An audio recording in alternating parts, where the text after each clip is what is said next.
It's time for the big three in today's topics: botched execution, Sterling's twists, and this week's must-reads. Let's bring in my big three panel. Political analyst and Grio.com contributor Zerlina Maxwell, MSNBC political analyst Jonathan Alter. He is also the author of The Center Holds, Obama and His Enemies, available in paperback this week, which is pretty exciting. And professor of political science at Hiram College, Jason Johnson. Good to see you all. Thanks for joining me. We'll go ladies first. How's that here with you, Zerlina? Let's go to the botched execution here, because the next prisoner to be executed in the U.S. is Robert James Campbell. It's going to happen in Texas. It's scheduled for next week. Governor Rick Perry discussed the death penalty on this morning's Meet the Press. Here he is. In Texas, for a substantially long period of time, our citizens have decided that if you kill our children, if you kill our police officers, for those very heinous crimes, that the appropriate punishment is the death penalty. Was this inhumane? I don't know whether it was inhumane or not, but it was botched. So Campbell's attorneys say that they're going to try to use the Oklahoma case to win him a reprieve. Do you think Oklahoma will change up anything? Well, I hope so. And I think that, you know, the last person I want to hear from on the death penalty is the governor who oversaw, really likely, the execution of an innocent man in 2004, Cameron Todd Willingham.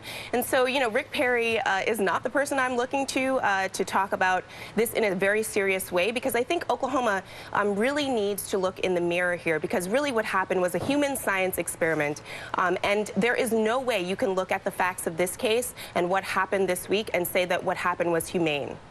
Okay. The president, as you know, Jonathan, said in his press conference yesterday that he is going to, on Friday rather, that he's going to discuss with AG Eric Holder about what next steps can be taken. So what do you think those steps might be, and how do you think President Obama really feels about the death penalty? Well, I think he's evolving on this issue the way he did on same-sex marriage. And I actually, without any evidence, direct evidence, I believe that if you look at some of the things he said in Illinois when he was coming up in politics, that he probably is in his heart against the death penalty, except perhaps for terrorists, because he realizes that not only have there been botched executions before, but there are numerous cases of people who are on death row in Illinois and other states who didn't do it. And we almost executed them, and some of them we did execute wrongly. And also the other thing that this horrific case brings to mind is, you know, everybody's going, oh, isn't it terrible the way this was botched? It is cruel and unusual punishment, but so is the execution.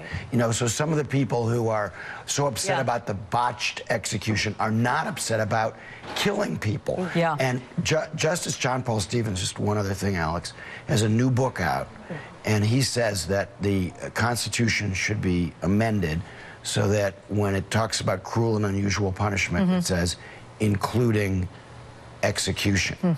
That has to be considered cruel and unusual punishment. Jason, yesterday we spoke with a reporter from Tulsa World, who witnessed the execution, and here's what she said about the reaction in Oklahoma. Here's that. I received a majority of reaction, people saying things like, what about the victim? I don't care if the inmate felt pain, you know, so did his victim, that kind of thing. There are many people who are troubled by the fact that this they want this to be carried out lawfully. If they support it, they want it to be carried out lawfully.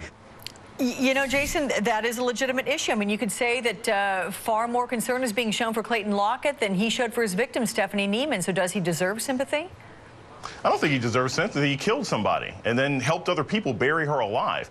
But I think the real issue here is, if these states are going to continue to engage in the death penalty, they need to do it in an organized fashion, not in this sort of cheap way that they're trying to combine different chemicals together because they can't find the resources. They denied him his final meal because it was over the $15 limit. If you're going to engage in these heinous acts, at least do it in a way that's organized and consistent. And that's always been the problem with the death penalty. There are terrible people out there who may be terrorists, murderers, and rapists, but at least you need to do this in an organized and non-discriminatory fashion, and Oklahoma didn't do it. Okay. One other quick thing. Real quick.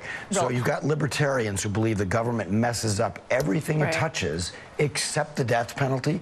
Why shouldn't it be consistent for them to also be against the death penalty if they believe that government messes things up? Clearly, some innocent people are getting executed. Okay, we're going to run out of time here. Zerlina, I want to get right now to, as we move on to the Donald Sterling and the Clippers issue, let's take a listen to what LA Mayor Eric Garcetti had to say about it. Here's that.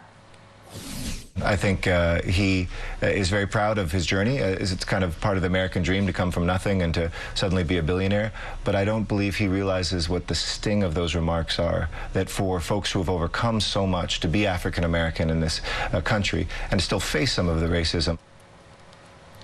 So, Zerlina, what do you think? Do you give Sterling the same benefit of the doubt that he doesn't realize the gravity of his remarks? No, I don't care. I don't care about what he thinks the gravity of his remarks are. And really, the bottom line here is not what he said, it's what his actions are. And so he has a long history of real discrimination, not just racist rhetoric.